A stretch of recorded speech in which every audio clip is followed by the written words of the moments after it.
Welcome to our afternoon talk, another one of our cheery talks, as I said. Today we're going to be talking about the Siege of Leningrad, which is, of course, the former name of St. Petersburg, where we're going to be visiting.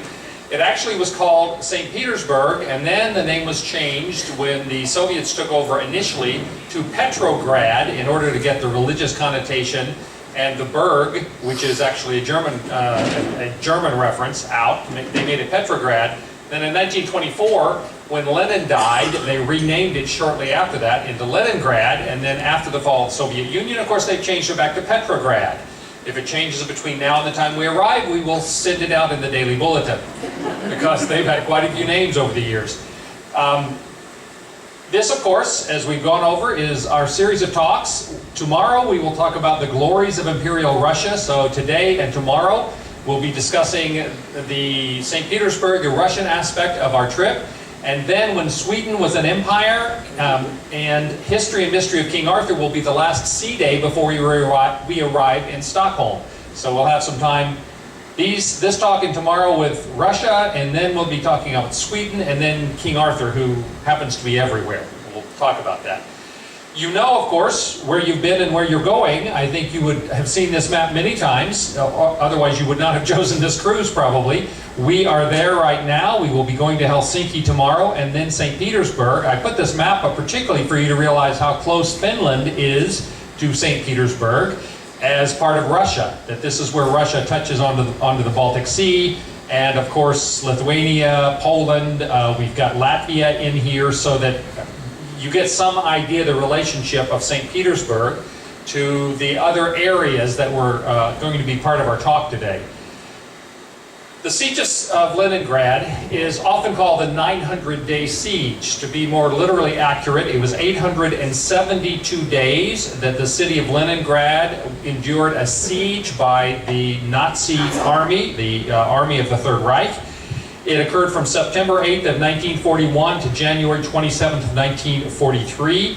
The reason I'm talking about it is because it's considered the longest, the most destructive, and the most lethal siege ever conducted against any modern city. 1.5 million people died during the Siege of Leningrad. 1 million of those people were civilians.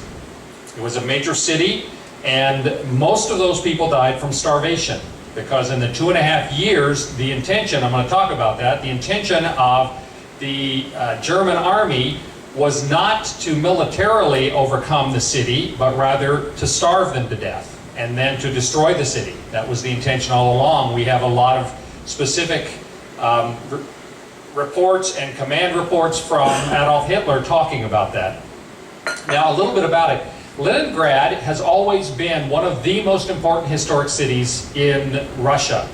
And it particularly was important with the Soviet period. And this is one of the main reasons why Leningrad was such a target for the German invasion of Russia. There were three major aspects to the Operation Barbarossa, which was the Nazi plan to invade Soviet Russia.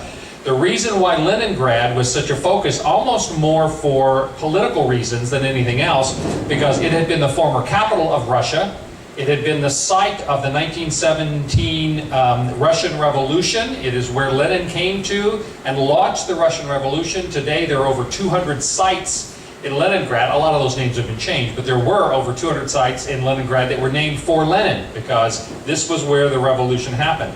It was also significant in terms of military importance because it was the home of the Russian Baltic Fleet. It was significant, it's an industrial strength.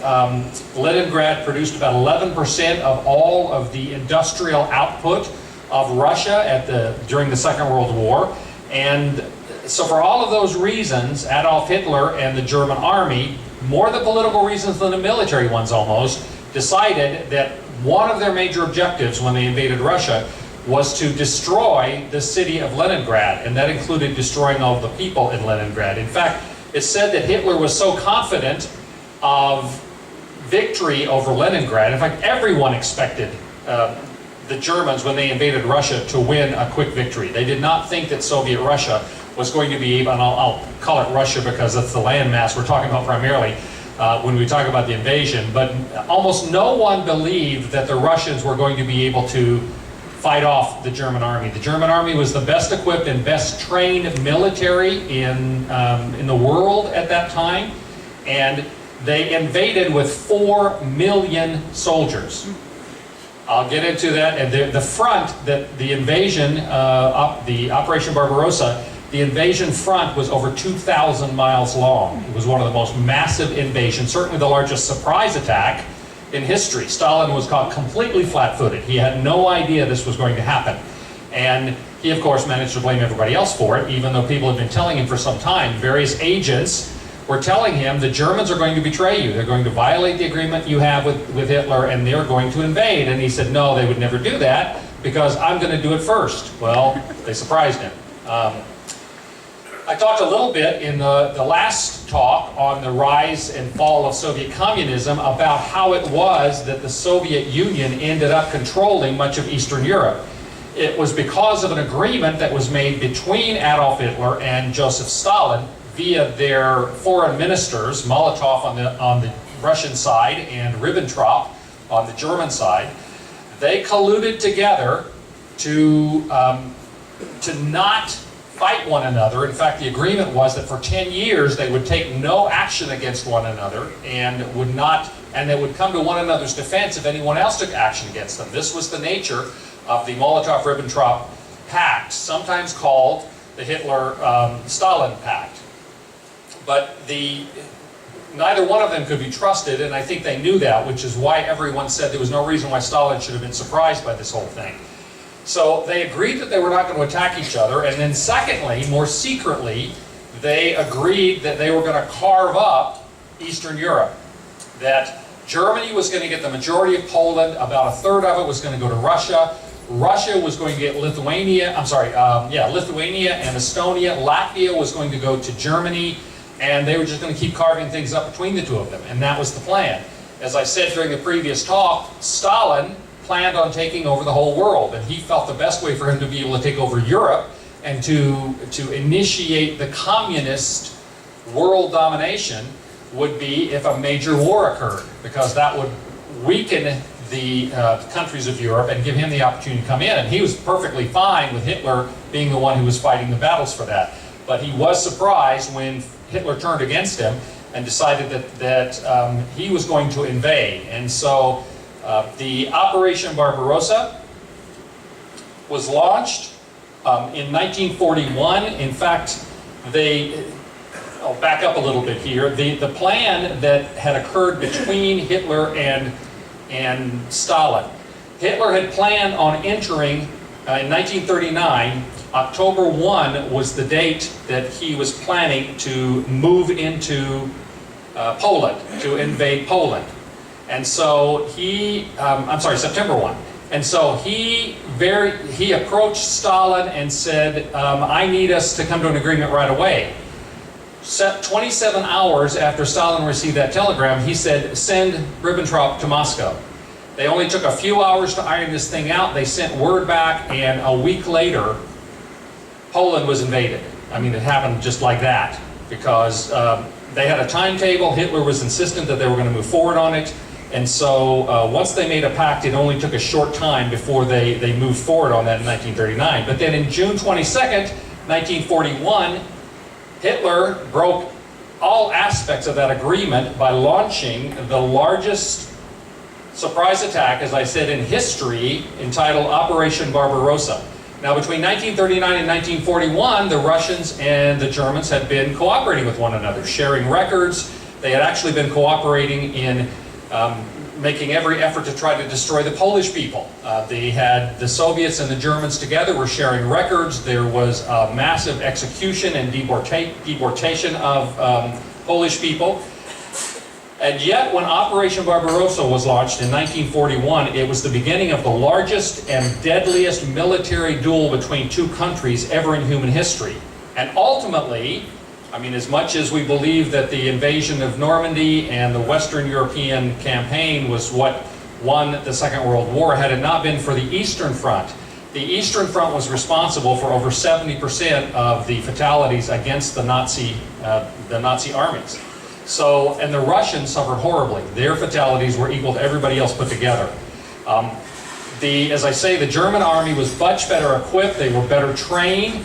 Unfortunately for Stalin, in the 2 years before the start of the war, he had had a great purge in which he executed most of his best military leaders.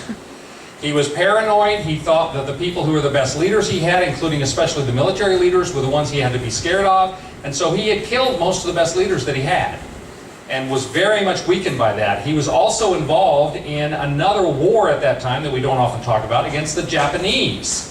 The Japanese on the eastern end of Russia and the Russians had been fighting. That had weakened Russia. And so Stalin was hoping that he could sort of let Hitler do the fighting for a while, and later on he would come in and pick up the pieces.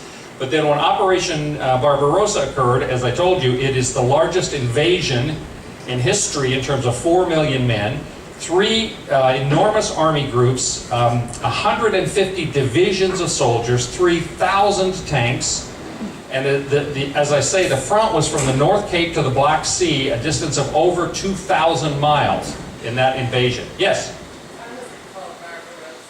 Barbarossa, Frederick Barbarossa was one of the ancient Holy Roman emperors who was German, and so they just used code names for anything. Actually, when they were planning it, they started planning this 6 months after they signed the agreement with Stalin. The Germans started planning their invasion of Russia. So he knew all along he was going to do this. But at first it was called Operation Otto while they were planning it, and then Hitler changed the name before they implemented it to Operation Barbarossa, one of the great German emperors of the Holy Roman Empire. Okay, so these forces invaded Russia, and it became the crucial turning point in the Second World War. It is the thing that forced Hitler to end up fighting a two-front war, both Russia in the east and then the Western powers on the west, and eventually they simply weren't able to sustain that. In fact, the reason why the Nazis were not more successful against the Russians is simply because the Russians had a seemingly endless supply of soldiers.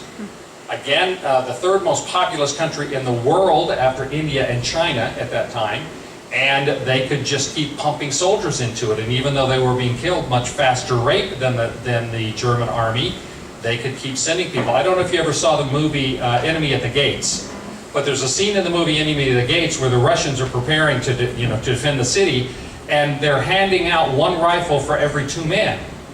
And the instructions are, when he gets killed, you pick up the rifle and keep fighting. So even when they didn't have enough weapons for everybody, they at least had a lot of people. And women fought on the Russian side. In fact, they had women fighter pilots. They had women bomber pilots. They had one of the most effective snipers that the Russians had during the Second World War was a woman with 300 confirmed sniper kills.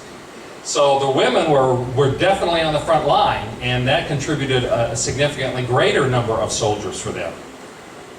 So overall, during that operation, about 4 million Germans invade.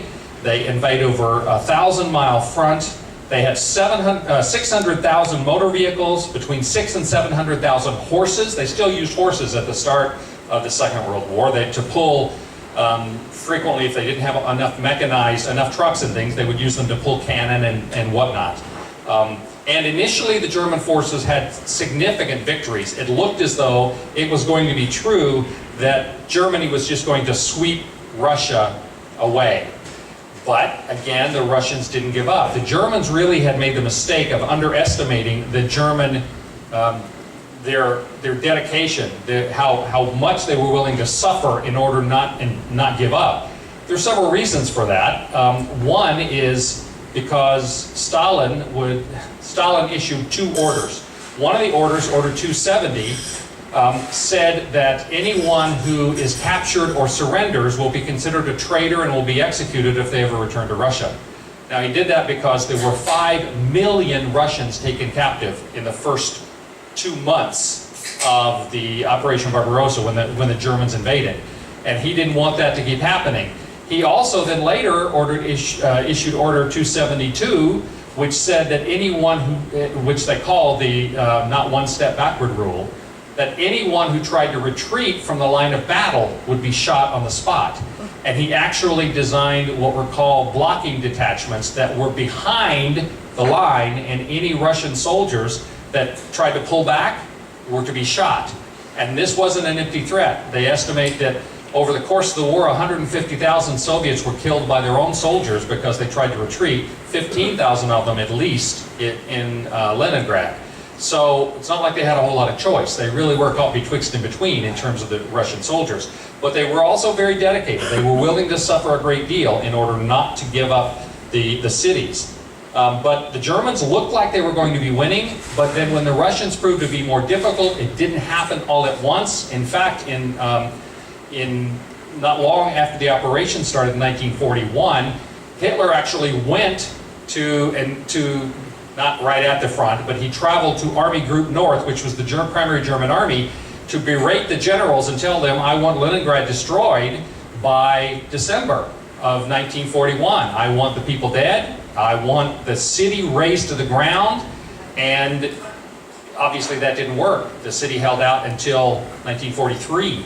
So there was a real strong conviction that the Russians were not going to be able to support this battle. One of the things that happened is that the civilians were enlisted by the Soviet forces to prepare for the battle. In fact, over 1 million citizens of Leningrad ended up spending weeks preparing fortifications around the city as defensive zones. The civilians were responsible for creating 190 miles of timber barriers, 395 miles of wire barriers, wire entanglements, the rolls of barbed wire and whatnot, 430 miles of anti-tank ditches, 5,000 earth and timber emplacements and reinforced concrete weapon emplacements, and 16,000 miles of open trenches around the city. All were done by private citizens. Now, they weren't just volunteers. I mean, many of them knew what would happen if Leningrad fell, but they were sort of forced into the labor. At the same time, there was a massive effort to try to evacuate as many civilians, especially women and children, as they could. It was still very limited. Before the war, there were over 3 million people living in Leningrad. If you counted the suburbs, it was about 3.4 million. Of those, 1.7 million of them were evacuated. And of that, over 400,000 were children. So they evacuated as many people as they could, up until the point in which the Germans actually did surround the city and cut off the rail lines and any other way for them to get out. The only way they were getting any supplies in at the worst of the siege was over the water, when the water froze. And they were able to, they called it the road of life, but the common people were calling it the road of death because it was not uncommon for the ice to break and for the trucks or whatever was trying to transport things to sink or to be shelled. There was constant bombardment and bombing going on during this time. To make it even worse, in June and July, prior to the Germans actually getting to Leningrad, over 300,000 civilian refugees from Novgorod and other cities came to Leningrad for protection, when Leningrad was expecting that they were going to suffer as they eventually did. Now, this chart here gives you just a very broad idea in terms of the approach of the German military through Lithuania, Latvia, Estonia, and right here is Leningrad. Interestingly enough, the Finnish army was fighting on the German side at this point. There were, if you know about the Winter War, the Finns, a lot of them fought against the Germans, and they were very effective as ski troopers, fighting in the mountains and fighting in the snow, but the majority of the Finnish army was actually fighting for the Germans. Now, there's been a lot of controversy over the role that the Finns took in the Siege of Leningrad, but they reached a certain point and did not move forward. They did not actively participate in attacking the city, they just sort of helped cut it off. And in fact, when the German generals ordered them to attack on the north, they refused. They kept finding excuses for it. So the general conclusion has been, although the Finns were fighting on the German side, they reached a certain point and then stopped and were not involved in most of the terrible things that happened after that. But Hitler had said very clearly, Leningrad is the first goal, then the Donetsk Basin, and then Moscow is third. And the Army Group North, which was one of the largest largest army groups the Germans had on the Eastern Front, were responsible for this movement. And so what you get, this is Leningrad. You had the Finnish army up here and pushing down, and you had the Army Group North which is Heerengruppe Nord in German, coming up to try to surround the city. And so over the water was the only way that they were still able to get some supplies, but that was very insecure.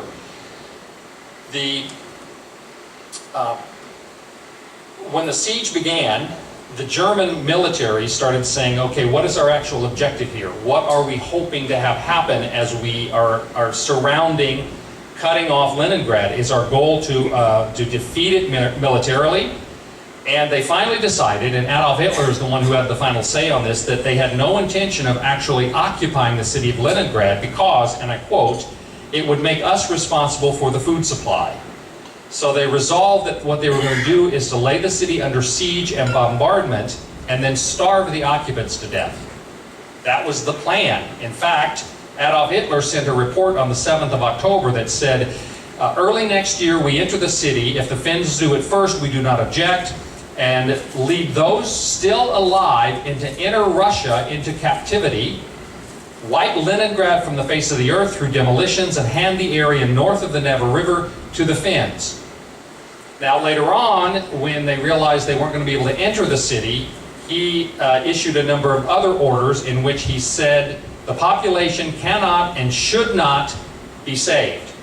He said the problem of relocating and feeding the people of the city is not our problem in this war for our very existence. We can have no interest in maintaining even a part of this very large urban population. The intention was to starve all of the people of Leningrad to death. There has been a lot of talk since then about that this constituted really an act of genocide. It was an intentional effort, and the order was that we will not discuss surrender. There is no consideration of capitulation. You might say, before 1 million people died, why didn't they surrender? The Germans would not accept a surrender. They were going to maintain the siege until the people of Leningrad were all dead. Originally, they had thought, okay, we will take over the city, we'll destroy the city, but we'll, the first thing I read, that we'll take any of that live off into other areas. They planned on using them for slave labor. But then when it proved that they were not going to be able to enter the city as easily as they thought, they decided we'll just starve them all to death, and that will solve that problem. By the end of September of the 41, the city's oil and coal supplies were completely gone, and of course the winter was starting, which meant that the city was without any source for heat. People were dying from cold as well as eventually starvation. As the winter set on, the water pipes froze and broke because there was nothing to keep the houses warm, and so they also didn't have drinking water. You can sort of get a picture of what this was like.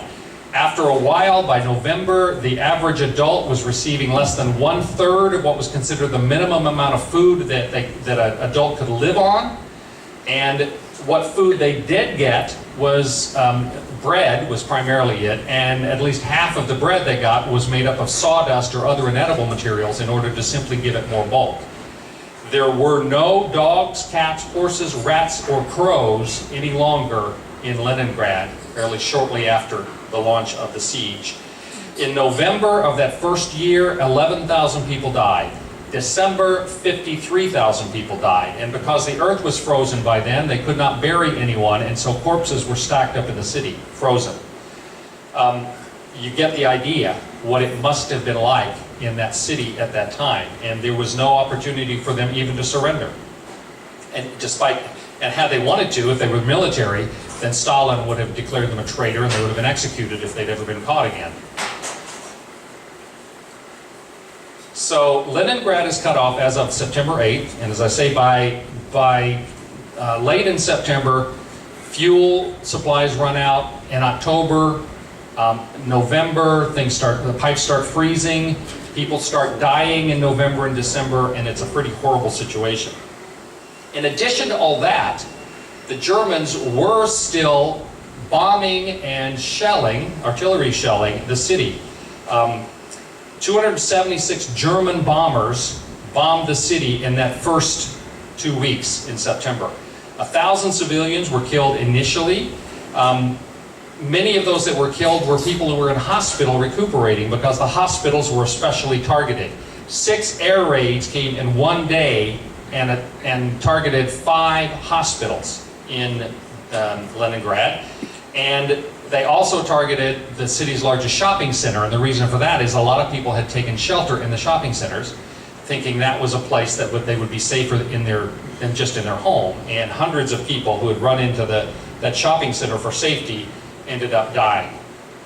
So the shelling by the Germans and bombing killed 5,723 people during the siege, and over 20,000 civilians there's over 5,723 military and over 20,000 civilians were killed by artillery bombardment and by the bombing. On the 12th of September, the largest food depot in Leningrad was targeted and was destroyed by German bombing. The German troops actually in the middle of September were stopped by the Russian forces about 10 kilometers outside the city. It was at that point that they decided, we're not going to even try to take the city militarily, we're not going to try to march in there, we're just going to seal it off, let the people starve to death. And that's what the people ended up having to go through. This picture is when Hitler came to the front, meeting with the generals of Army Group North and told them, I want the city destroyed by December, and of course that didn't happen. Other examples, after 28 months of devastation, you get pictures like this. The bodies piled up in the city, massive destruction from the bombing and the artillery barrages. These are nurses trying to help people who have been injured in the street or have fallen because of hunger. The upper left-hand picture, this is a little girl named Tanya Savicheva. Tanya Savicheva was an 11-year-old Russian girl who kept a diary. And in her diary, she records the death by starvation, first of her sister, and then her grandmother, and then her brother, then her uncle, then another uncle, and then her mother. And the last 3 notes in her diary are, Savichevs die, second, everyone died, and third, only Tanya is left. She actually survived the end of the siege, but then died from complications because of the starvation that she had suffered. And her diary was shown as evidence of German genocide during the trials at Nuremberg. So this is the kind of thing people are going to, sitting and watching your family members die, in this case an 11-year-old girl. As I mentioned, some historians have looked at this as a case of racially motivated starvation, which is a genocide. The civilians, as I say, had almost nothing to eat. Much of what they were eating was sawdust or real inedible, simply to have something in their system. The conditions during the wintertime in Leningrad fell to minus 30 degrees centigrade, which is minus 22 degrees Fahrenheit, with no heat of any kind. They had nothing that they could burn after a while. The worst situation in January and February of 1942, there were 100,000 deaths a month, most of those from starvation, and people often died in the streets. So there was also instances of cannibalism, as you can well imagine. After the siege was over and the authorities came in, they actually prosecuted people for cannibalism, but who were the ones they had witnesses against. But there were they had to break it up into 2 categories. One was cannibalism of a corpse, and another was cannibalism of a person, because there were some people who killed other people in order to eat them. And they didn't have anything in the law code for cannibalism, so it had to be a special circumstance of banditry that they could charge people with. Those who were found guilty of murdering someone in order to eat them were executed. Those who ate corpses were imprisoned for that. But even more common in cannibalism were people who were killing others in order to steal their ration card, their bread card, and they had 1,262 cases of that after the war. So for all of that, as terrible as that sounds, when you realize that we're talking about a population that was 1.5 million people, 1 million of who died, most of those from starvation, there were very, very few cases where people resorted to inhumane kind of conduct. People who've looked at this said, yes, there was cannibalism There was murder in order to be able to eat food somebody else deserved, but very, very little of that. For the most part, the people of Leningrad really maintained their humanity through all of this extraordinary things. Now, one of the horrendous parts of this is that after November of 1941, there really was no military objective for Leningrad to have been destroyed. They had surrounded it, the people were starving, they had no military capabilities, they were not producing anything, and even if they had produced something, they couldn't get it out.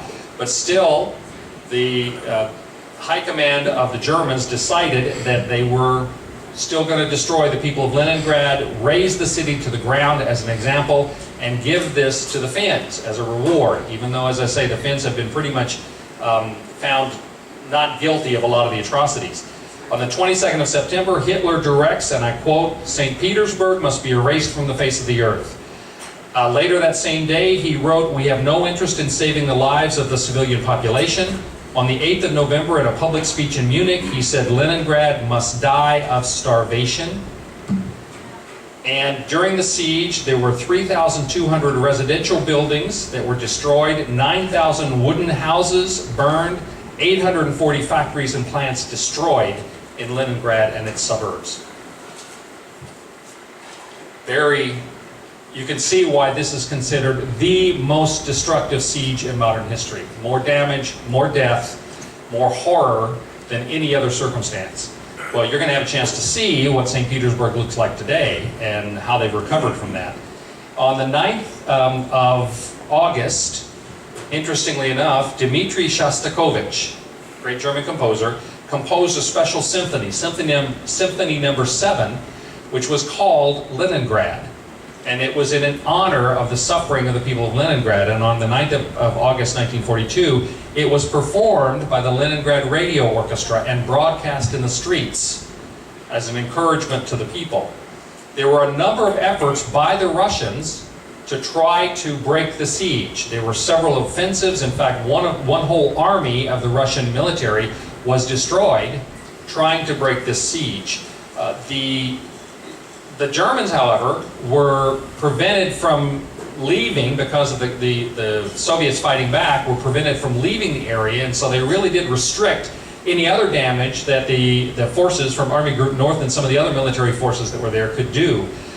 Finally, an operation called Operation Iskra, which means spark in Russian, caused a break in the siege on the 12th of January of 1943. That was the first break. They began to open that salient, and eventually they were able to end the siege on the 27th of January 1944 and push the German military back through the southern outskirts of the city. So a lot of Soviet military died trying to relieve the city from all of this suffering. Here you've got people, this is what it looked like for many of the civilians after the event, and here you have people who astonishingly are celebrating at the end of the siege. That they had the energy to celebrate is pretty amazing. Before the Germans actually left, however, they looted the great palaces of the Tsars, Catherine's Palace, Peterhof Palace, the Kachina Palace, the Strena Palace. They took most of the goods and arts and things back to Germany, and some of them, like you'll have the opportunity to see the Amber Room. Well, the Amber Room you're going to see is a reproduction. The original Amber Room was stolen by the Nazis and taken back toward Germany, and we don't know what happened to it. It's believed it may have been destroyed, stored in a castle that was bombed and was destroyed. But what you're going to see is a reproduction of the original Amber Room, which is considered an extraordinary work of art. They've recovered a lot of the artworks and things like that from after the Nazis were defeated, but a lot of the things were lost. And they not only stole the various valuables from these palaces, they then burned the palaces, or did everything they could to destroy them. It was it's sort of a vindictive act. With more than 1 million civilians dead, mostly from starvation, many of the others evacuated or escaped, the city was virtually depopulated by the end of the siege. There were very few people left there. They were either dead or had managed to go somewhere else. But this special medal was created by the Soviet Union It's a medal of endurance for the defense of Leningrad, and it was awarded to 1,496,000 Soviet personnel.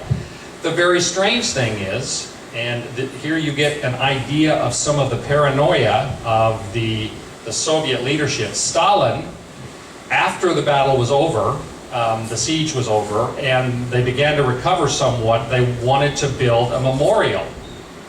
And they started to build a memorial, and Stalin had all the people responsible for trying to build this memorial arrested and sent to Siberia. He destroyed the memorial and wouldn't let anybody talk about it anymore because he thought it would take attention away from him as the leader, that they would start giving credit to other people for what happened in Leningrad and not recognize that he had led the Soviet people during the war.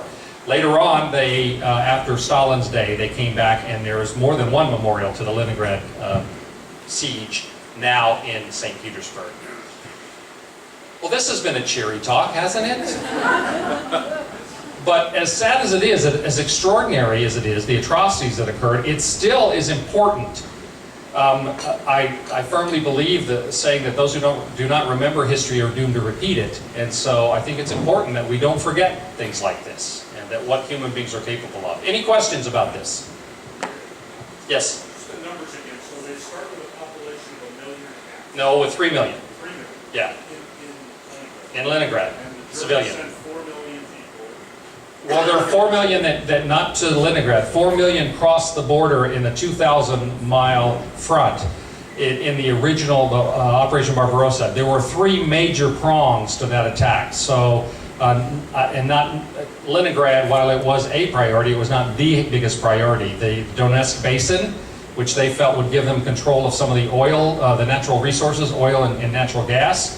And then Moscow was the other major focus, and they never did, take Moscow either. And then Leningrad was the third of those objectives, almost more for political reasons than anything else. So it was only one of 3 that those 4 million were interested in taking. So there were 3 million civilians, 1.4 million of them were evacuated. That left about 1.6. And of that, 1 million of those civilians died, plus another 500,000 military. So there was a total death toll in Leningrad of 1.5 million. Okay? And then some others, were able to escape over time, so that there were not that many people left when it was all said and done. Yes? You had a question? Me? Yeah. Well, I think your dates are wrong. Okay. That's 44, I think, not 43. I think it's 43. If you said 44 later, and if you go from 41 to 44, you get 900 days. Well, maybe you're right. Maybe I do have the wrong date up there. I'll have to check that. Anyway, it was 872 days, basically 2.5 years, that the entire thing happened. Okay. So it has to be 41 to 44. If I have a typo, then my apologies. I think it was lifted closer to January 43. Okay. It was in the same general time frame as Stalingrad. Yep. Okay. I'll have to check on that. Sorry if there's a mistake there, but it was 8 months. It was 28 months, 872 days. So if I have a typo there, I'll have to go back and check it. 44. Thank you. Okay. So Should we have a vote? this is not the date you were looking for. It's different. It's 44. Sorry about that. Just a typo. Other questions?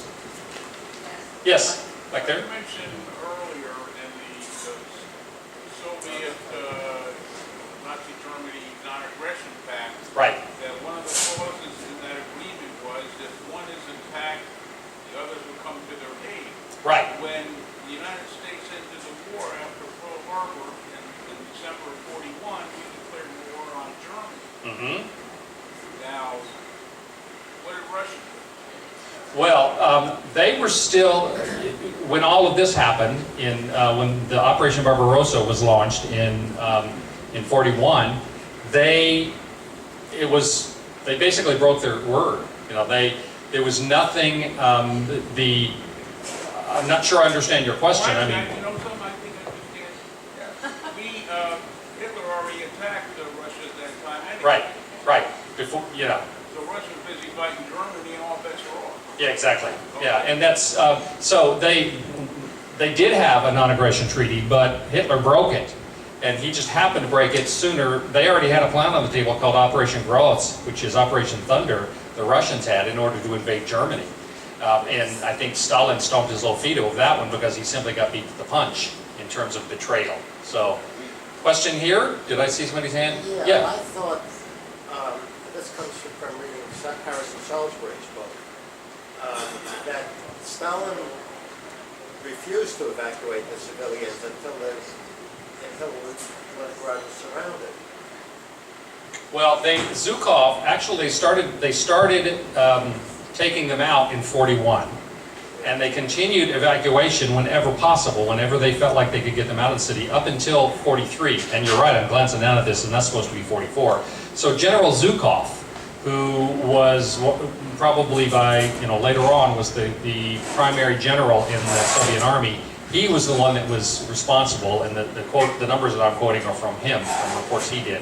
So initially, they may not, while they still had 1 million people in the city who were preparing the defenses, then probably they weren't letting anybody leave. But between 1941, about the time that the Germans were approaching, and 1943, well after they were surrounded, people were evacuating. And so that they said according to Zhukov's number, they evacuated 1.4 million people, including 400,000 children. Yep. Did they make any attempt to resupply from the air, or did they have that capability? Well, I mentioned the fact that the Germans were very successful early on. In the first week, they destroyed 2,000 Soviet aircraft, the first week of Operation Barbarossa. So they very much had air dominance. Their bombing, the Soviets were not able to really present a military air force to fight them back, so they probably didn't have the capability of resupplying by the air either. Almost everything they were doing, about the only route they had was over the frozen lake, Lake Karelia, and that was iffy at best. Other questions? Yes. Yes, back there. With a 2,000-mile front with 4 million Germans invading Russia, what was going on with Russian intelligence? That they were failed and unable to see what was going on? How were they unable to see what was going on? Well, Hitler had told Stalin the reason why he was gathering all of his troops to his east was because that would protect them from British bombers. That the British bombers were a real threat to the military, to the German military, and so he was trying to get them as far away from the British bombers that the bombers couldn't get to them, and Stalin believed him. Apparently Stalin had gotten a lot of reports from various agents saying Hitler is going to break the deal, he is going to invade, and Stalin didn't believe him. Because, like most, dictators, he assumed that he was right, and so he used his own judgment, and his own judgment turned out to be wrong. It was the most massive surprise attack in history. He absolutely got caught flat-footed. Did I hear somebody else over there? Yes. What were the German losses? The German losses were nowhere near as bad, but still bad. Whereas there were 1.5 million, I believe that the total German losses during the Operation Barbarossa exceeded 700,000 in this Army Group Nord area. So again, just this flood of humanity that the Russians were able to shoot at them or to present is, and much of that was not military because they got stuck by the winter, just like Napoleon had, and a lot of them froze to death because Hitler said, I want this to happen right away, and everyone, especially Hitler and the German military, when the winter started coming on, apparently Hitler even said, should we leave? Is this going to work? And his generals said, no, this won't take long, let's keep it up. And so the Russian winter was responsible probably, I don't know this for, I can't give you hard numbers on this, but it was probably responsible for as many deaths as the military, the fight against the Soviets, because the Germans were literally fighting in summer uniforms, because they had attacked in the fall, early fall, and they did not have the equipment to really deal with it. And that's another thing, the Russians were used to the winter. They were prepared with clothing, they knew how to take care of their weaponry and machinery so that it would run. For the Germans, their trucks wouldn't start, their cannon wouldn't fire. Everything they had was stopped working because of the cold, and the Russians didn't have that problem. And that was another factor, another reason why the Russians were as successful as they were in fighting back. Other questions? Yes? Can you speak to the interaction between the Finns, the Germans, and the Russians, how this negotiated out? Well, the relationship between the Finns, the Germans, and the Russians. And then you mean afterwards or leading up to this? Before.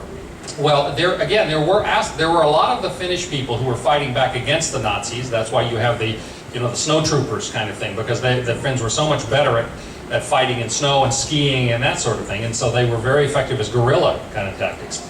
But the majority of the Finnish army, because Finland had been conquered by Germany, were fighting for them, but they were always sort of reluctant. Like I say, they were ordered to attack the northern side of Leningrad, and they refused. They kept finding excuses for not doing so, and so they maintained a distance. In terms of one of the reasons why Hitler and Stalin, I mean, they didn't like each other anyway. They were on opposite ends of an ideological spectrum. Other than being radical dictators, they didn't have anything in common.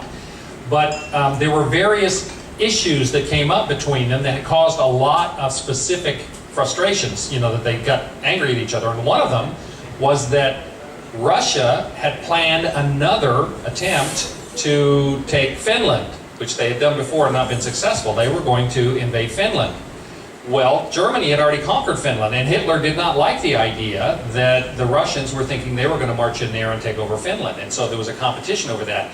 And some people think that may have been the final straw that caused Hitler to say, I'm done with this. And Hitler there were racial reasons. Hitler believed that the Slavic peoples were racially inferior.